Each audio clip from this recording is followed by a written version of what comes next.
Hey everyone, welcome back to my YouTube channel. I'm Amanda Nova, clinical nutritionist and holistic health practitioner. And today I'm going to show you guys how to dry brush. So you don't need anything except one of these brushes. This is a dry brush, meaning that it's a brush that has never been wet. So you don't use this in the shower, although you can. And you can get them on Amazon. I prefer to have one that is handheld. You can buy one that has a stick on it and that you can kind of go around the back, but I prefer to have it handheld, and you'll see why as I move through the exercise. The reason why we dry brush is that it helps to move stagnant lymph. So in my lymphatic system and cupping video, I talked all about the lymphatic system. Our lymphatic system is the sewage system of our body, essentially. It's really how we detox and get things out. If you've ever had a cold or been sick and had swollen lymph nodes, then you understand how it's connected to our immune system and just how we move things out of the body. Now, most people have stagnant lymph. And if you have stagnant lymph, usually, it takes a while to get over a cold. Maybe you do have immune issues. A lot of my friends, including myself within the autoimmune community, we, generally have stagnant lymph, lymphatic systems that aren't moving that great. Also, if you have issues with circulation, like your hands and feet are always cold and your temperature is not regulating properly, that's also your lymphatic system. And then lastly, our lymphatic system is connected to holding on to water. So, if we're feeling really bloated and really heavy and we're kind of like holding on to water, draining our lymphatic system can help with that as well, because it's connected to detoxing and moving things and flushing them out of our system. So dry brushing can help to move the stagnant lymph. It also is great for the skin. It's an exfoliator. It's just like using an exfoliant on your skin, such as like a scrub or something like that. It's very similar to that. You're sloughing away dry skin cells, and our skin is really our main organ of detoxification. So if you are not someone who sweats often or gets things out via their skin, and maybe you have things like acne, or you get rashes and you react to things, usually that means that the skin, as your detox organ, needs a little bit of extra love and support. So dry brushing helps with that as well. People have also said that it helps with things like cellulite. I cannot confirm nor deny that.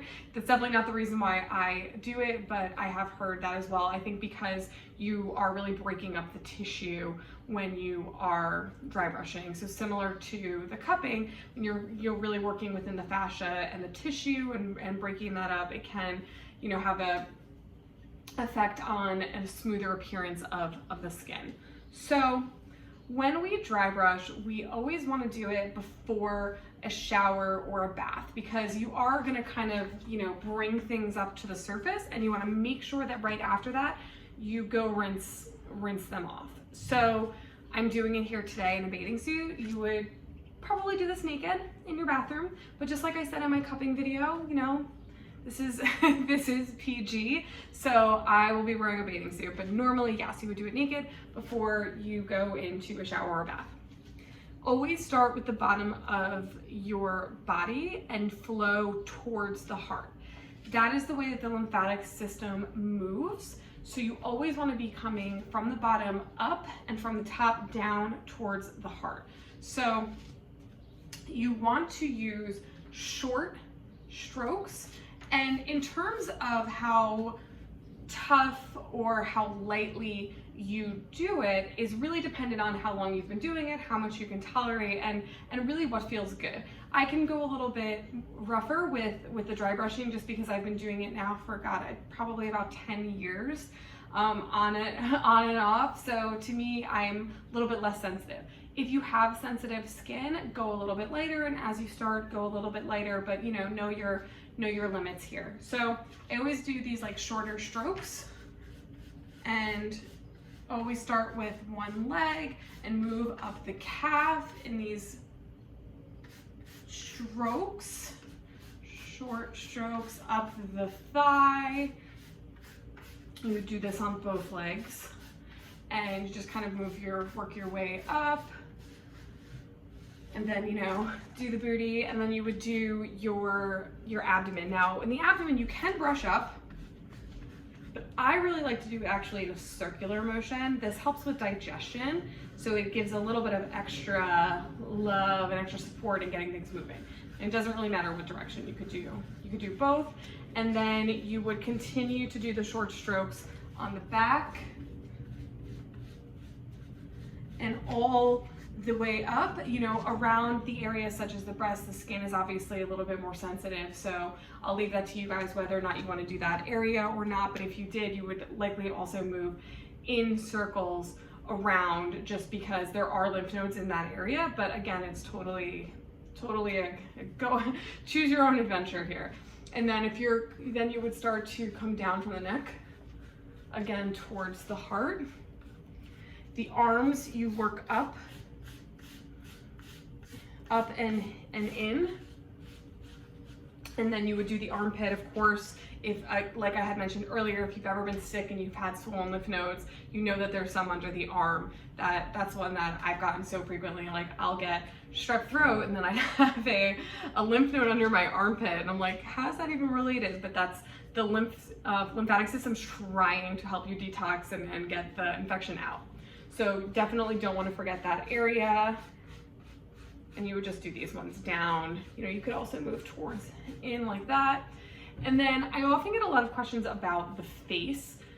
Our facial skin is very sensitive, so again, that's another one that's totally up to you. I do sometimes do a little bit of light brushing on the face for exfoliation. My skin is not that sensitive, so it doesn't bother me, but it might bother you. So just, again, totally up to you. And then you would do the neck down, and you would do the back as best that you can. If you do get one with the stick, it'll be easier. But I'll kind of just like throw my arm back here, try to get the back as best as you can, again towards the heart, so down and then up as you kind of move towards. And that's just, again, the way that the lymph flows. So that's the best way to do it. So it should only take you about 5 minutes to do a whole routine, not even. You could do it a lot quicker if you want, just like whoop, whoop, and you still get the benefits from it. And then you just hop into a shower or bath and rinse it off and go about your day. I will say that dry brushing is one of those things that's almost a quiet self-care technique, in that you're not going to be like, oh my god, I noticed all these crazy benefits from it, but all of those crazy benefits that are true are happening behind the scenes. And that's what I love about it, is that something that you could easily work into your routine every single day, and you know that it's working for you, but you're not going to, like, you know, have a cold and dry brush, and the next day you're like, oh my god, I'm cured. Like, it really is something that works over time with consistency and having it be built into your day-to-day self-care routine. But it's an important one because of all the amazing things that it does, especially my clients that I see in the realm of iridology. A lot of my like blue lymphatic irises, like I talk about on my Instagram, they often need dry brushing. They often need lymph flow and to be able to get a sweat and dry brush and exfoliate. So definitely give it a try. If you have any questions, please leave them in the comments